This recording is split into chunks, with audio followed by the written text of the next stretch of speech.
लंका की 4 दीवारें हैं और चारों पे धावा करना है, दुष्ट रावण को मारकर सीता को हमें छुड़ाना है। इस तरह से राम जी ने युद्ध का बिगुल बजा दिया और युद्ध की आज्ञा दे दिया। लंका पे चारों दरवाजे थे, लंका के चारों ही दरवाजे से हमला बोल दिया।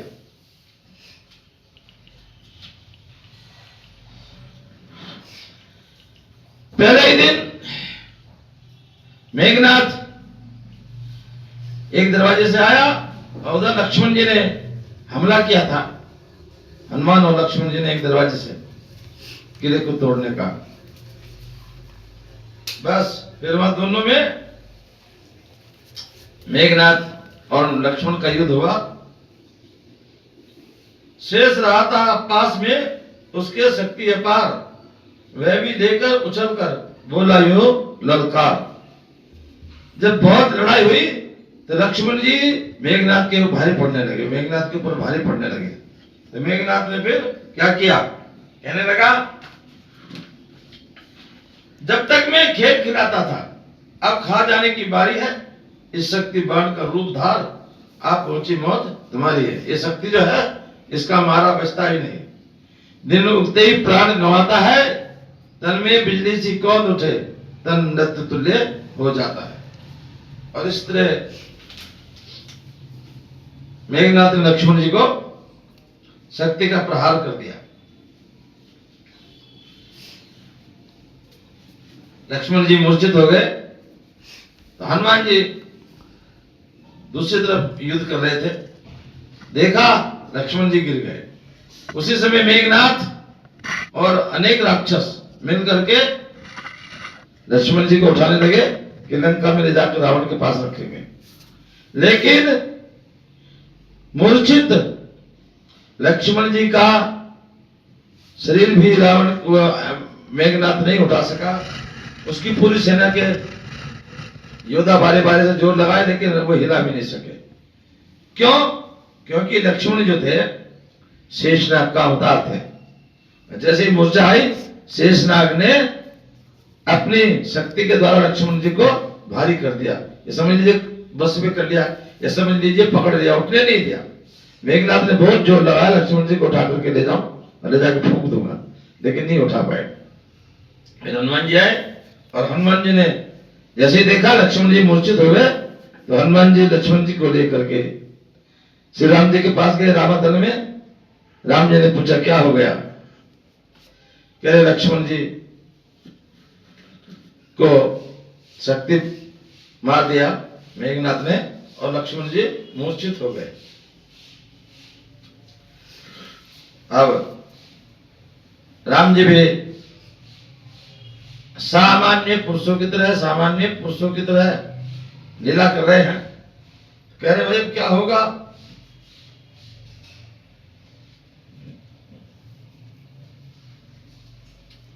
कोई इसके इलाज के उपाय किया जाए। तभी विभीषण, क्योंकि उनके पास था ही, उसने कहा, विभीषण ने तभी रोको हाहाकार, अरे अंत समय भी चतुर करते हैं उपचार।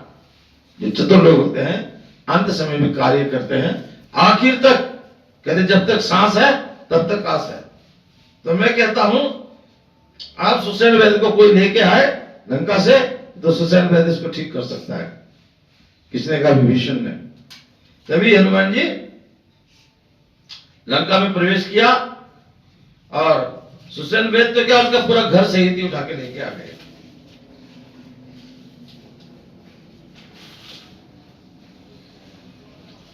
सुसेन वैद्य ने कहा, महाराज मैं रावण के राज्य में रहता हूं, रावण का वैद्य हूं, तो मैं आपके यहां कैसे लक्ष्मण का इलाज कर सकता हूं? अर्थात आप और रावण का युद्ध हो रहा है, दोनों एक दूसरे के शत्रु हैं, तो इस नाते मैं आपको भाई को इलाज नहीं कर सकता, ठीक नहीं कर सकता। यदि मैं ऐसा करता हूं तो मेरा धर्म चला जाएगा। जब ऐसे बोला सुसेन वैद्य ने, मैं वैद्य दशानन के घर का किस तरह आपका काम करूं? अनुचित होगा यदि बैरी को लंका पति के आराम करूं। ये बहुत बुरा हो जाएगा यदि मैं आपके भाई का इलाज कर लूं, क्योंकि मैं तो रावण का आदमी हूं, जिसमें प्रत्यक्ष बुराई है। कैसे वे कर्म किया जाए? हे राम, आज्ञा देते हो कुछ समय अधर्म किया जाए। राम जी, तुम धर्म पे रहने वाले और मेरे को आज्ञा दे रहे हो कि लक्ष्मण जी का इलाज करो। कैसे कर सकता हूं मैं? इससे मेरा धर्म भ्रष्ट हो जाएगा, धर्म टूट जाएगा। तब श्री राम जी कहने लगे, जिस धर्म हेतु निज राज्य गया, श्रीपति का मरण हुआ, जिस धर्म हेतु भाई भरत छूटा और सीता प्यारी का हरण हुआ, उसी धर्म की खातिर यदि भाई मरता है तो मर जाए, आवाज होगी अपनी यही धर्म न किसी का जाने पाए। राम जी ने कहा, ठीक है सुसेन, छोड़ दो, आपका धर्म नहीं जाना चाहिए। यदि मेरा भाई मरे तो मरे, इस धर्म के लिए तो मैं अयोध्या छोड़ के आया हूं, माता पिता की आज्ञा लेकर के। और अब ये सीता जी का हरण हो गया उस धर्म के चक्कर में, और उसी धर्म के चक्कर में लक्ष्मण मरता है तो मर जाए, लेकिन आवाज मेरी यही होगी, धर्म न किसी का जाने पाए, अर्थात धर्म बड़ा है। ऐसा कह के जब राम जी ने कहा धर्म ने किसी का जान नहीं पाए, तभी सुसेन वेद समझ गया, कहने लगा, मैं तो आपकी परीक्षा ले रहा था महाराज, मैं तो वैद हूं, और वैद तो जो भी कोई आएगा, कोई भी हो चाहे, सबका इलाज करते हैं। तो वैद जी ने, सुसेन ने देखा, कहने लगा, ये संजीवनी बूटी द्रोणगिरि पर्वत पर उगती है, वहां रहती है। कोई तुम्हारा आदमी यदि उस बूटी को ले आए, वो भी दिन निकलने से पहले पहले, तो लक्ष्मण जी के प्राण बच जाएंगे। यदि सूर्य निकल गया तो फिर लक्ष्मण जी के प्राण बचने मुश्किल है। ऐसे कह के सुसेन वेद ने राम जी से कहा, अगर कोई है तुम्हारी सेना में जो रात रात में बूटी लेके आ जाए। द्रोणगिरि पर्वत वहां से बहुत दूर था, तो तभी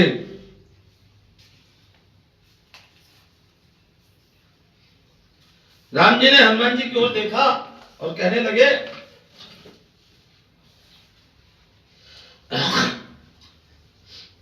बलबीरा बेगी,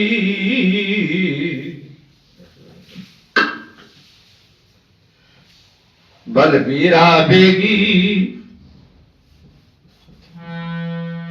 बलबीरा बेगी, बूटी तो लइयो जाई, बलबीरा बेगी, बूटी तो लइयो जाई।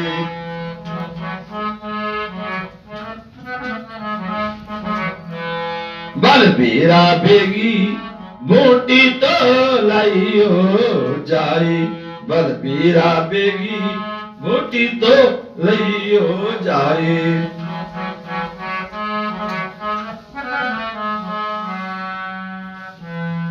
समय समय पे राम की, समय समय पे राम की तुमने बंधाई धीर, आज अचानक आ पड़े फिर ये भारी भीड़। संकट के साथी, मेरे संकट के साथी, अंजनी के लाला, लेना तुम प्राण बचाए, बलबीरा बेगी, बूटी तो लइयो जाए, बलबीरा।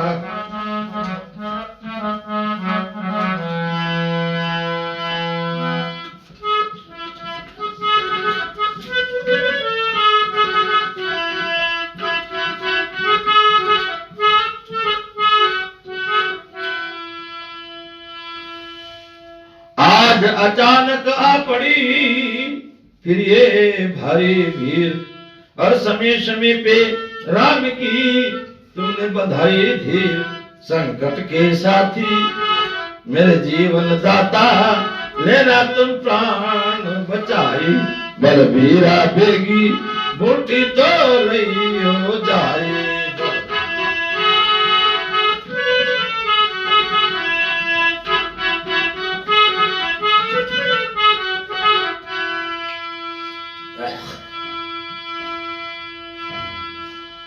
लखन लाल की देह में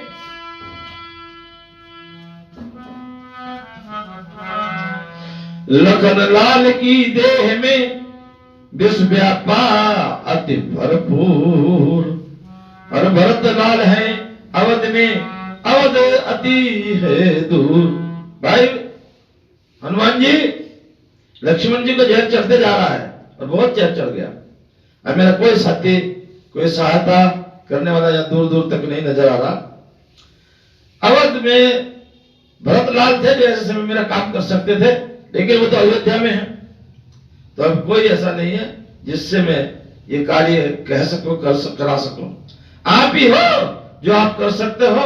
समय समय पे राम की तुमने बंधाई धीर, आज अचानक आ पड़े फिर ये भारी भीड़। अरे आज अचानक आ पड़ी फिर ये भारी भीड़, संकट के साथी लेना तुम प्राण बचाई, बलबीरा बेगी बूटी तो लियो जाई। लखन लाल की देह में व्यापा विष भरपूर, अवध अवध भरत भ्रात है अवध में, अवधपुरी अति दूर। अरे ऐसे में भैया मेरे ऐसे में भैया लेना तुम प्राण बचाए, बलबीरा बेगी बूटी तो लियो जाए।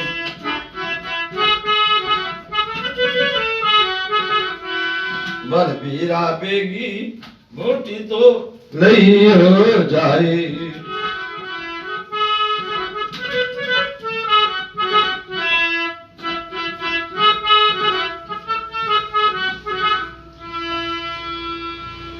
गोद सुमित्रा मात की, गोद सुमित्रा मात की भरी रहे कपिनाथ, आज सुहाग उर्मिला का बस है तुम्हारे हाथ। गोद सुमित्रा मात की भरी रहे कपिनाथ, आज सुहाग उर्मिला का बस है तुम्हारे हाथ। अरे जीवन दाता लेना तुम प्राण बचाए, बलबीरा बेगी बूटी तो लियो जाए। बलबीरा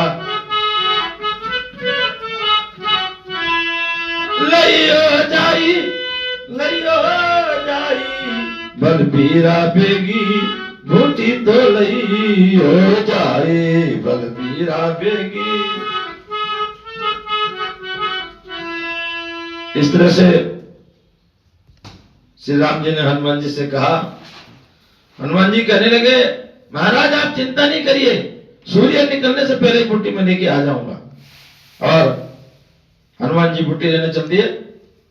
उसी समय उनको सूर्य भगवान दिखाई दे गए, अंधेरे में रात में पहुंच गए उनके पास। बूटी बाद में लाए, पहले हनुमान जी कहां पहुंच गए? सूर्य के पास। और कहा आज दिखाई मत दे जाना, आज आपसे मेरा नम्र निवेदन है, हाथ जोड़ के प्रार्थना है कि आप दिखाई नहीं देना, अर्थात अभी निकलना मत, दिन नहीं निकलने देना। आपसे प्रार्थना कर रहा हूं, और यदि आप मेरी प्रार्थना से नहीं माने तो फिर आप जानते ही हो। क्या जानते हो? हनुमान जी ने एक बार सूर्य को ही निगल लिया था, मुंह में डाल लिया था। सूर्य को देख के सोचा कोई बढ़िया फल है ये, और ऐसी कथा आती है हनुमान जी ने सूर्य को मुंह में रख लिया था। तो कह रहे फिर क्या तुम्हारी गति हो सकती है, सोच लेना। सूर्य देवता कहने लगा आप चिंता मत करो, जो आप कह रहे हो मैं नहीं निकलूंगा जब तक आप लक्ष्मण जी को बूटी नहीं पिला दोगे। ऐसे वार्तालाप करके और हनुमान जी जो है संजीवनी बूटी ले करके लेने चले गए और ले करके, क्योंकि बूटी को ढूंढना भी बहुत मुश्किल था। द्रोणागिरी पर्वत पे जहां बूटी बहुत ऐसी बूटी आती है दूसरी भी, सब एक जैसी चमक रही थी, सब में चमक थी। हनुमान जी को कोई पहचान थी नहीं कौन सी है बूटी, इसलिए हनुमान जी ने वही पूरे का पूरा वो पहाड़ था जहां पे वो बूटी थी सारी की सारी उठा लिया। बीच बीच में कभी आता ना हनुमान जी ने पहाड़ उठा रखा है, और जब हनुमान जी पहाड़ उठा के लेके जा रहे थे उस समय वो लंका के पास से जब निकले तो वहां भरत नंदीग्राम में भगवान श्री राम जी के आज्ञा के अनुसार चरण पादुका को गद्दी पे रख के राजपाट चला रहे थे। तो देखा भरत जी ने को कहने लगा इतना बड़ा पहाड़ लेके कौन जा रहा है। भरत जी को समझ में आया कुछ नहीं आया, सोचा अगर इसने ये पहाड़ लंका के ऊपर डाल दिया, नहीं अयोध्या के ऊपर डाल दिया तो अयोध्या सारा खत्म हो जाएगी, इसलिए मैं पहले इसको मारता हूं।